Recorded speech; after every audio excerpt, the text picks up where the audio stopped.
mentions in the 4th chapter something that Christians never really see because they talk around it. But the 7th day of the week is a rest day.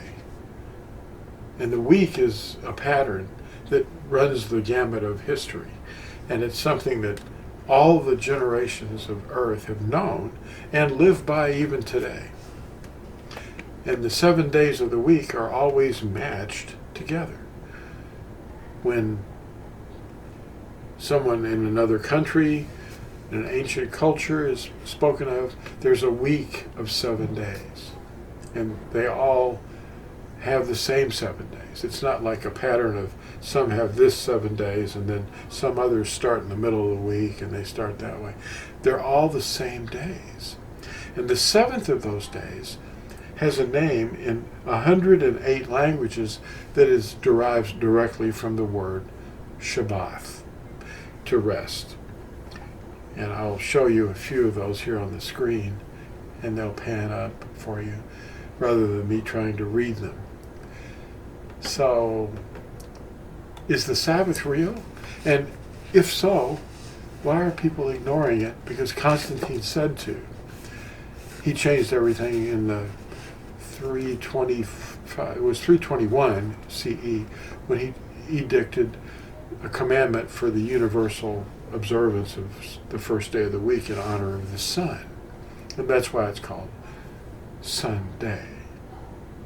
Yahusha is the master of the Sabbath. Is that Constantine's Sabbath? No, it's his Sabbath. He's the master. Now, the week that he died, there were 2 Sabbaths. One was a weekly Sabbath, and that was at the end of the week. And during the week, on the 4th day of the week, was the high Sabbath of the first day of Matzah. And that was at sunset on the 4th day, because he died on the 4th day of the week, that week. And the evening before, he'd had his last supper with his Talmudim, his disciples. And the next morning was the same day, but it was still the 4th day of the week. And he died in the afternoon on what we call Passover. And he was placed in the tomb at the end of that day and started to rest in the earth 3 days and 3 nights. Now, unleavened bread is a 7-day festival, but it doesn't always track with the actual week of 7 days. It starts whenever it's a lunar-based deal. The 15th day of the month is the first day of unleavened bread, and the moon is full. But it has no relationship with the week. And the 7th day of the week reminds us of creation. If you see Hebrews 4, you'll hear this very clearly. I'll just grab a few words from this. It says, "For somewhere he has said this about the 7th day, and Yahuwah rested on the 7th day from all his works of creating." And a little further along it says, "Since then it remains for some to enter into it, and those who formerly received the Besorah did not enter in because of disobedience." They weren't resting. He again defines a certain day, today, saying through Daud so much later, as it has been said, "Today, if you hear his voice, do not harden your hearts." For if Yahusha had given them rest,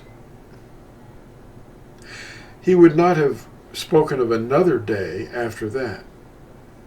So there remains a Sabbath keeping for the people of Yahuwah.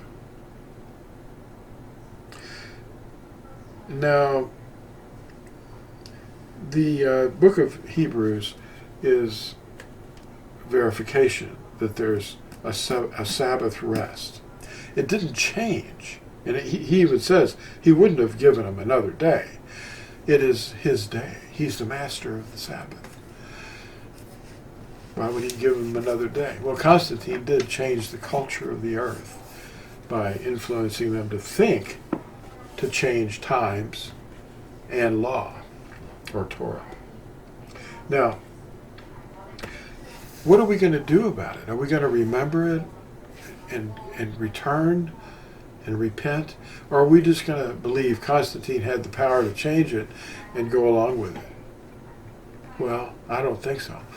Zechariah 14 talks about the redemptive shadows, which are the festivals given to Yisrael, to be observed as a redemptive shadow for all time. And we're going to be keeping it even after Yahusha arrives here on earth to rule. Zechariah 14. And they're going to be keeping Sukkoth, or tabernacles. If you don't know what those things are, then you might look at Leviticus chapter 23 and read up on that. And there's a delineation between the weekly Sabbath and the annual Sabbaths, the high Sabbaths, which relate to another layer. And the weekly Sabbath is discussed first. You work 6 days and you rest on the seventh day. Not the one you choose, but the real one. And the Israelites were retrained after their exodus from Egypt when that day was, and manna was used. It's not lost, otherwise he'd have to retrain us again. And he won't use anything else but manna. But I don't think it's going to get lost. I think we're pretty well sure when the seventh day begins, at evening on the sixth day. And you rest in all your dwellings. You don't have to go anywhere on the seventh day because you're supposed to rest. There's no meetings to go to unless it's nearby and you can get there on foot without any effort. Exodus 16 is the place to check for that. You observe your Sabbath in all your dwellings. And I would also like to point out the prophet Isaiah, or his real name is Yahu, in chapter 66. If you read that chapter, you'll see something emerge that will shock you. That from new moon or new month to new month, meaning the span of the entire time, and from Sabbath to Sabbath. They're not related, but they're closely aligned to kind of group all of time in, that all flesh will come and bow before him.